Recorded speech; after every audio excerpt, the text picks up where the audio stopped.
छत्तीसगढ़ से खबर, जहां पर मतगणना से पहले सियासी हलचल तेज हो गई है। दोनों पार्टियां कर रही हैं अपने अपने जीत के दावे। इस बीच 75 सीटों पर हमारी जीत होगी, भूपेश बघेल की ये बड़ा स्टेटमेंट सामने आया है। बहुमत से बनेगी बीजेपी की सरकार, रमन सिंह ये कहते हुए नजर आ रहे हैं। तो देखिए, दोनों पार्टी, चाहे वो कांग्रेस हुई या फिर वो बीजेपी हुई, दोनों अपने अपने दावे करती हुई नजर आ रही है जीत के, और वो भी बहुमत के साथ में दावे किए जा रहे हैं। इस बीच सुपर एग्जिट पोल में कांग्रेस को मिल रही है 39 सीटें, छत्तीसगढ़ में बीजेपी को मिल सकती हैं 38 सीटें। ये एग्जिट पोल के नतीजे कहते हैं। तो देखिए, दोनों ही ओर से आरोप प्रत्यारोप का दौर प्रचार के दौरान जारी रहा। उस बीच कल इस समय तक पिक्चर क्लियर होगी कि क्या कुछ मतगणना में निकलकर सामने आता है। कल सुबह से ही काउंटिंग शुरू हो जाएगी। फिलहाल छत्तीसगढ़ में दोनों ही पार्टियां अपनी अपनी जीत का दावा कर रही हैं। जहां रमन सिंह भी अपनी बहुमत के साथ सरकार बनाने का दावा कर रहे हैं, वहीं बघेल भी पीछे नहीं है।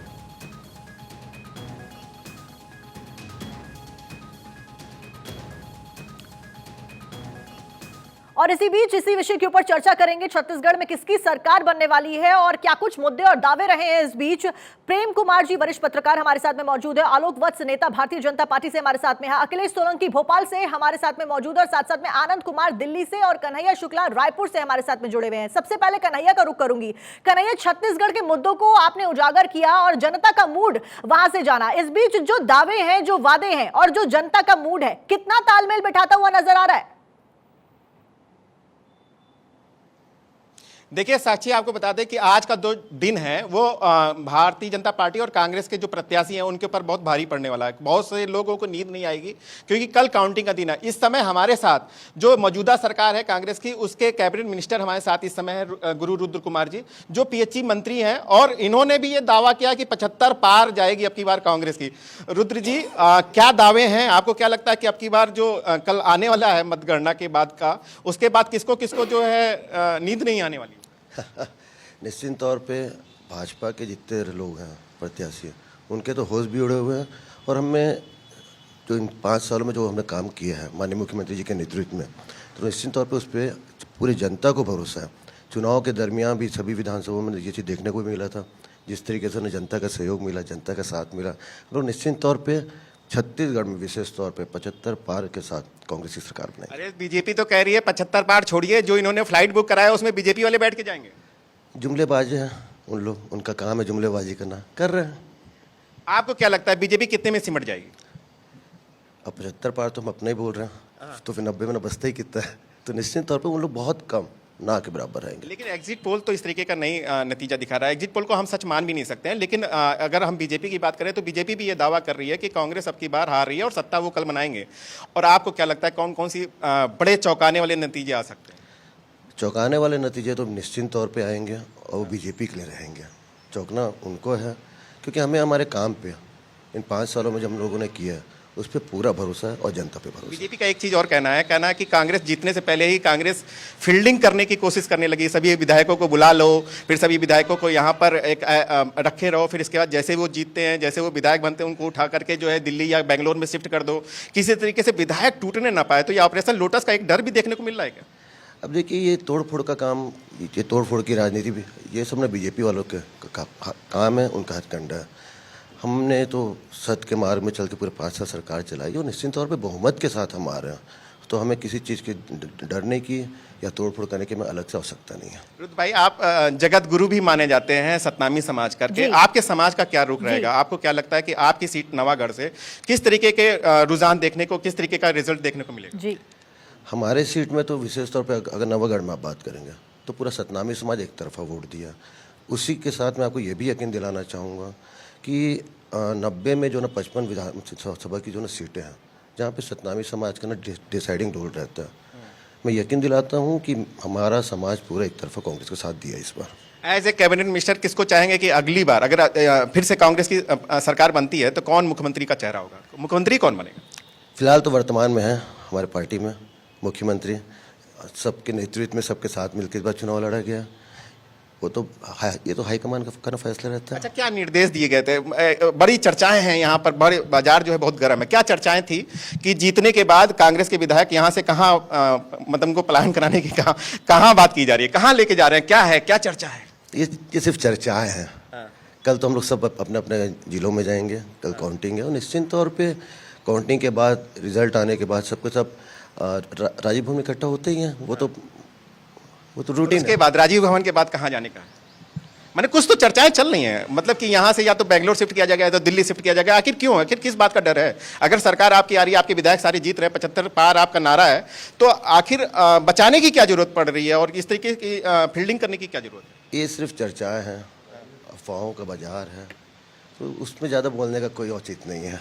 तो मतलब आप आश्वस्त हैं कि कांग्रेस रिपीट होगी सरकार, फिर से भूपेश बघेल मुख्यमंत्री बनेंगे और फिर से 5 साल आप लोग यहाँ पर सरकार चलाएंगे? निश्चित तौर पे हमें छत्तीसगढ़ की जनता पे, छत्तीसगढ़ के किसानों पे और सभी वर्ग के साथियों पे पूरा भरोसा है कि दोबारा छत्तीसगढ़ में कांग्रेस की सरकार बहुमत के साथ बनेगी। और जो प्रधानमंत्री जी के दावे थे, जो अमित शाह जी के दावे थे, जो रमन सिंह के जो दावे हैं और जो बीजेपी के दावे, वो सब दावे को क्या होगा? जो लोग खुद अपने घोषणाओं को ना जुमलेबाजी का नाम दें, उन पे क्या भरोसा करेंगे? चलिए ठीक है कन्हैया, फिलहाल दावे बड़े बड़े। इस बीच बड़ा दावा कांग्रेस का कि 75 सीटों के साथ में कांग्रेस सत्ता पर फिर से काबिज होती हुई छत्तीसगढ़ में नजर आने वाली है। बहुमत से बनेगी कांग्रेस की सरकार। गुरु रुद्र के द्वारा यह बड़ा दावा किया गया। अभी आप सुन रहे थे किस तरीके से वो बड़े बड़े दावे करते हुए नजर आए। भारतीय जनता पार्टी की हार होने वाली है, कांग्रेस पार्टी छत्तीसगढ़ में जीतने वाली है। यहां पर बड़ा दावा गुरु रुद्र के द्वारा किया गया। बहुमत से कांग्रेस पार्टी अपनी सरकार यहां पर बनाती हुई नजर आएगी। हमें अपने काम के ऊपर पूरा भरोसा है। और देखिए इस बीच बड़ी खबर आपको बता दें, दिल्ली से इस वक्त की बड़ी जानकारी आ रही है। बाबा बालकनाथ बीजेपी मुख्यालय पहुंच गए। संगठन मंत्री बीएल संतोष से मुलाकात लगातार उनकी जारी है। इस बीच तिजारा विधानसभा से प्रत्याशी हैं बाबा बालकनाथ। अलवर से बीजेपी सांसद भी हैं बाबा बालकनाथ और ये मुलाकात लगातार जारी। बड़ी खबर दिल्ली से बता रहे हैं आपको, जहां पर बाबा बालकनाथ पहुंचे हैं बीजेपी के मुख्यालय। संगठन मंत्री बीएल संतोष के साथ में मुलाकात उनकी हो रही है, लगातार जारी है। तिजारा विधानसभा से प्रत्याशी है बाबा बालकनाथ। और देखिए कल 4 राज्यों के रिजल्ट्स आने वाले हैं, कल काउंटिंग होने वाली है, सबकी नजरें उसी के ऊपर हैं। कहीं सर्वदलीय बैठक बुलाई जा रही है, कहीं मुलाकातों का दौर जारी है, कहीं यहाँ पर रिजॉर्ट पॉलिटिक्स से बचने की कोशिश की जा रही है, कहीं उसको लेकर रणनीति बनाई जा रही है। इस बीच आनंद हमारे साथ में जुड़ गए। आनंद, क्या कुछ जानकारी आपके पास? बाबा बालकनाथ फिलहाल बीजेपी मुख्यालय पहुंच गए, संगठन मंत्री बीएल संतोष के साथ क्या कुछ डिस्कशन मुलाकात में चल रहा है? जी बिल्कुल, अगर साक्षी ये समय देखें तो समय बेहद ही महत्वपूर्ण है। जो खुद इस वक्त बीजेपी सांसद हैं, जो बालकनाथ को तिजारा विधानसभा से प्रत्याशी हैं, कल ही रिजल्ट आने वाला है। तमाम चीजों को लेकर इस वक्त उनका दिल्ली मुख्यालय में खुद वो भी संगठन महामंत्री से मिलने का बेहद इंपॉर्टेंट समय देखा जा रहा है। जिसको लेकर अगर बात करें, जब हमने उनसे बात करने की कोशिश की तो उन्होंने साफ कहा कि ये नॉर्मल रूटीन बैठक है। लेकिन आप इस समय को देखिए, ये समय इतना महत्वपूर्ण होता है कि इस वक्त नॉर्मल रूटीन बैठक नहीं, कुछ ना कुछ तो चल रहा है। जब वो निकलेंगे हम उससे आगे की बात करेंगे, लेकिन ये आप समय समझिए कि कल ही रिजल्ट आना है। उससे पहले इनको दिल्ली आए हैं और खुद संगठन महामंत्री से मुलाकात करें, जो कि बीएल संतोष हैं। तो उनको लेकर इस समय के बेहद महत्वपूर्ण और इस बैठक को भी बेहद महत्वपूर्ण तरीके से देखा जाएगा। लेकिन अगर बात करें तमाम पार्टीज की, तो पार्टीज कहीं ना कहीं आप देखिए मंदिर जाने का दौर शुरू हो चुका है। नेता अपने लोगों से मिल रहे हैं और तमाम उस रणनीति पर बात हो रही है कि कल क्या करना है। दरअसल कल एक महत्वपूर्ण दिन है, तमाम रिजल्ट आएंगे। कमलनाथ 3 दिन से दिल्ली में ही हैं और तमाम बीजेपी ने अपने उम्मीदवारों और प्रत्याशियों को बोला है कि आपको अपनी विधानसभा में रहना है। तो उस समय को देखते हुए, समझते हुए तमाम चीजें हर पार्टी संभव कोशिश कर रही है कि लोगों को इकट्ठा किया जा सके। जिस सीट पे लगता है कि इंडिपेंडेंट जीत रहा है, तो बीजेपी और कांग्रेस दोनों ही पार्टियां लगातार उसको समझाने बुझाने की कोशिश कर रही हैं, अपने पाले में लाने की कोशिश कर रही हैं। दरअसल तमाम समीकरण जो एग्जिट पोल आए हैं वो बता रहे हैं कि इस 5 विधानसभा चुनाव में इंडिपेंडेंट का महत्व ज्यादा रहेगा। उसको लेकर तमाम पार्टी, जिसमें कांग्रेस है, बीजेपी है, वो पहले से ही उसको अपनी तरफ लेने की कोशिश कर रही है। तो ये जो समय है, ये समय बेहद ही महत्वपूर्ण है और जो बैठक है ये उससे भी ज्यादा महत्वपूर्ण समय। और पूरी तरीके से मुझे लगता है कि एग्जिट पोल्स के ऊपर निर्भर करना भी ठीक नहीं होगा। कई बार हमने देखा है कि एग्जिट पोल्स पूरी तरीके से उलट भी साबित होते हुए नजर आते हैं। इस बीच आलोक वत्स बीजेपी से हमारे साथ में जुड़े हुए हैं। आलोक वत्स जी, अभी आप सुन रहे थे गुरु रुद्र को, बड़े बड़े दावे कांग्रेस के द्वारा किए जा रहे हैं। इस बीच किस जगह पर किसकी सत्ता यहां पर आपको लगता है बनती हुई नजर आ रही है? कितने दम दावों में कांग्रेस के? देखिए साक्षी जी, अभी कोई भी होगा जो बोलेगा कि मैं हार रहा हूं, जिसकी जमानत जब्त हो रही होगी वो भी कहेगा कि मैं जीत रहा हूं। लेकिन जो वस्तु स्थिति है, जो सच्चाई है, वो आपके सामने 2 दिन से उजागर हो चुका है। जो सर्वे के रिपोर्ट्स आए हैं वो सारे बीजेपी के फेवर में है। बीजेपी के द्वारा किए गए कल्याणकारी कार्यों का जो जनता के अंतिम पायदान के लोगों को राहत मिली है, उससे उनके अंदर जो प्रबल उत्साह थी और प्रधानमंत्री के प्रति जो उनका रुझान आया। लेकिन आलोक वत्स जी, यहाँ पर भारतीय जनता पार्टी की अगर बात की जाए तो कांग्रेस की अगर बात की जाए, कांग्रेस अपने दावों को लेकर, अपने कार्यकाल में किए गए काम को लेकर काफी कॉन्फिडेंट नजर आ रही है और एग्जिट पोल्स भी कुछ ऐसा ही इशारा करते हुए नजर आ रहे हैं। उसके ऊपर क्या कुछ कहना आपका? देखिए, कांग्रेस को जो भी एज मिल रहा है वो एज दिखाई दे रहा है उनको सिर्फ छत्तीसगढ़ में, और सब जगह उनका सुपड़ा साफ है। तो ठीक है, अगर उन्होंने छत्तीसगढ़ में अच्छे काम किए हैं, जनता को उनके कामों पर विश्वास है, तो उनकी सरकार बनेगी। लेकिन वहां भी मुझे डाउट लग रहा है। लेकिन मध्य प्रदेश और राजस्थान तो क्लीन स्वीप है, बीजेपी के एक तरफा जीत हो रही है, इसमें कहीं कोई डाउट नहीं है। चलिए आलोक जी, वो तो कल देखने वाली बात होगी कि किस राज्य में किसकी सरकार बन पाती है और किसके दावों में कितना दम नजर आता है। बहरहाल बीच में हमारे साथ में वरिष्ठ पत्रकार प्रेम कुमार जी भी मौजूद है। प्रेम कुमार जी, आप समझते हैं जनता के जो मुद्दे होते हैं और जो मंत्रियों के दावे होते हैं, दोनों में काफी ज्यादा डिफरेंस नजर आता है। इस बीच कितना तालमेल ये दोनों चीजें मिलाती हुई आपको नजर आ रही है, जिसके आधार पर कल रिजल्ट आने वाले हैं?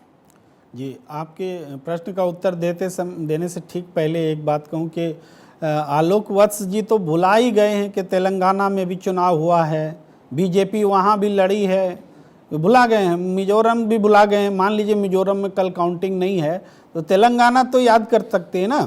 तेलंगाना और छत्तीसगढ़ में एग्जिट पोल्स के रिजल्ट सामने हैं। और एग्जिट पोल्स, अब प्रश्न पर आता हूँ, एग्जिट पोल्स को लेकर के स्वयं जो संपादकों ने वीडियो लीक करवाई है वो ये बताता है कि उस एग्जिट पोल के प्रति एडिटोरियल टीम का खुद का विश्वास नहीं है। मैं मीडिया को क्रेडिबल मानता हूँ लेकिन एग्जिट पोल्स को क्रेडिबल नहीं मानता। उनकी क्रेडिबिलिटी तो मीडिया से जुड़ने के बाद होती है, नहीं तो इन एजेंसियों को पूछता कौन है। ये एजेंसी जब मीडिया के साथ जुड़ती हैं तब उनकी क्रेडिबिलिटी आती है। और जब एडिटोरियल इस बात को ओन नहीं कर रहा है जो कि मध्य प्रदेश के रिजल्ट को, तो फिर बहुत बड़ा डायसी है, बहुत बड़ा सवाल है। जी आलोक वत्स जी, आपसे जवाब चाहूंगी। यहाँ पर बड़ा आरोप यहाँ पर लगाया जा रहा है। प्रेम कुमार जी कह रहे हैं कि तेलंगाना और साथ साथ में मिजोरम के चुनावों के ऊपर बीजेपी शांत क्यों है? नहीं, बिल्कुल शांत नहीं है। तेलंगाना में हम अच्छा परफॉर्मेंस करने जा रहे हैं। वहाँ त्रिकोणात्मक फाइट है, उस फाइट में हम हैं। ठीक है, वहाँ हमारी सरकार नहीं बनेगी, लेकिन हम बहुत अच्छा कमबैक करेंगे वहां और काफी अच्छी सीटें लाएंगे। मिजोरम में भी हम कहीं कोई खास थे नहीं, लेकिन वहां भी जो भी हमारे पाले में जो भी सीटें आएंगी वो हमारे लिए संतोषप्रदक होगा। ये सच्चाई यही है। चलिए ठीक है। इस बीच कन्हैया शुक्ला क्योंकि रायपुर से लगातार हमारे साथ में बनाए हैं, कन्हैया मैं रुक करूंगी। कन्हैया, फिलहाल रायपुर की स्थिति क्या कुछ दर्शाती हुई नजर आती है? आपने कई सारे रिएक्शंस वहां पर लिए और साथ साथ में बड़ी बात यह कि जनता के मुद्दों को आप समझते हैं, मौजूद रहे जनता के बीच में। क्या कुछ नजर आता है आपको छत्तीसगढ़ की स्थिति में कल? देखिए, आपको बता दें कि छत्तीसगढ़ में दोनों पार्टियां दावे भर रही हैं। कांग्रेस भी दावे भर रही है कि 5 साल में उन्होंने बहुत काम किया है, जिसको लेकर के जनता ने उन्हें वोट किया है। लेकिन बीजेपी जो है लगातार उस समय धरातल पे थी, क्योंकि बीजेपी की सरकार नहीं थी। लगातार जो बीजेपी के कार्यकर्ता हैं वो धरती पे काम कर रहे थे। और बीजेपी भी ये दावे भर रही है कि अब की बार जो चौंकाने वाले रिजल्ट सामने आएंगे, जिस तरीके का एग्जिट पोल आया, एग्जिट पोल कहीं दूर दूर तक भी सच नहीं होगा और सीधे सीधे जो सरकार बनेगी भारतीय जनता पार्टी की सरकार बनेगी। इसके लिए अगर आप देखें तो अरुण साव से लेकर के रमन सिंह और जो बड़े बीजेपी के नेता हैं, उन्होंने बाकायदे सोशल मीडिया प्लेटफॉर्म पर इस तरीके की बाइटें भी दी हैं, सभी लोगों से बातचीत भी कर रहे हैं और सभी लोगों को बता रहे हैं कि इस समय भारतीय जनता पार्टी की सरकार यहां पर बन रही है। वहीं पर हम कांग्रेस की अगर तैयारी करें तो कांग्रेस के जो कार्यकर्ता हैं, कांग्रेस का जो उत्साह है वो देखा जा सकता है इस समय पूरे छत्तीसगढ़ में, क्योंकि एग्जिट पोल में भी कांग्रेस की सरकार बनते हुए बताया गया है। और इस बात को लेकर के कांग्रेस के जो मौजूदा विधायक है, मौजूदा जो मंत्री हैं, मौजूदा जो सरकार के लोग हैं, वो काफी खुश हैं और उन्होंने अपनी एक अलग तैयारियां की हैं कि कल किस तरीके के जो रिजल्ट आएगा उस रिजल्ट को किस तरीके से उत्साह के रूप में मनाएंगे। तो दोनों पार्टियां उत्साहित हैं, दोनों पार्टियां उम्मीद कर रही हैं कि उनकी सरकार बनेगी।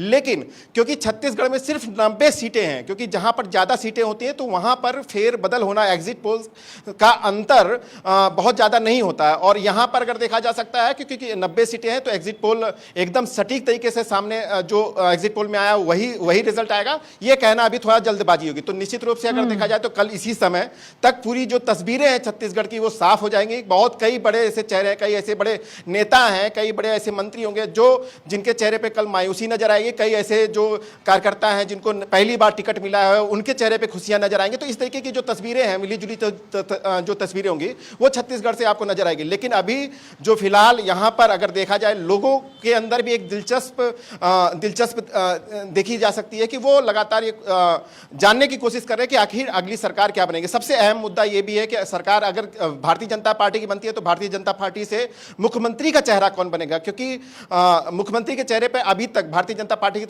तरफ से कुछ भी मतलब संकेत नहीं दिए गए हैं, ना ही कांग्रेस की तरफ से संकेत दिए गए हैं। लेकिन जो कांग्रेस की मौजूदा पार्टी की सरकार है, यहाँ के जो मौजूदा विधायक है या मंत्री हैं, वो लोग भूपेश बघेल के ऊपर फिर से एक बार अपनी उम्मीद जता रहे हैं, अपना विश्वास जता रहे हैं, क्योंकि वो कह रहे हैं कि मुख्यमंत्री के चेहरे पर ही छत्तीसगढ़ में चुनाव लड़ा गया है। तो निश्चित रूप से अगर छत्तीसगढ़ में कांग्रेस की सरकार बनती है तो भूपेश बघेल एक बार फिर से मुख्यमंत्री बन सकते हैं। चलिए ठीक है कन्हैया, आपने जानकारी दी रायपुर से। इस बीच कल 4 राज्यों के रिजल्ट्स आने वाले हैं जिसके ऊपर चर्चाओं का दौर लगातार जारी है। स्थिति इस समय तक कल बहुत हद तक क्लियर हो जाएगी किस राज्य में किसकी सरकार बनती हुई नजर आ रही है। बहरहाल आप सभी का बहुत बहुत शुक्रिया जानकारी देने के लिए।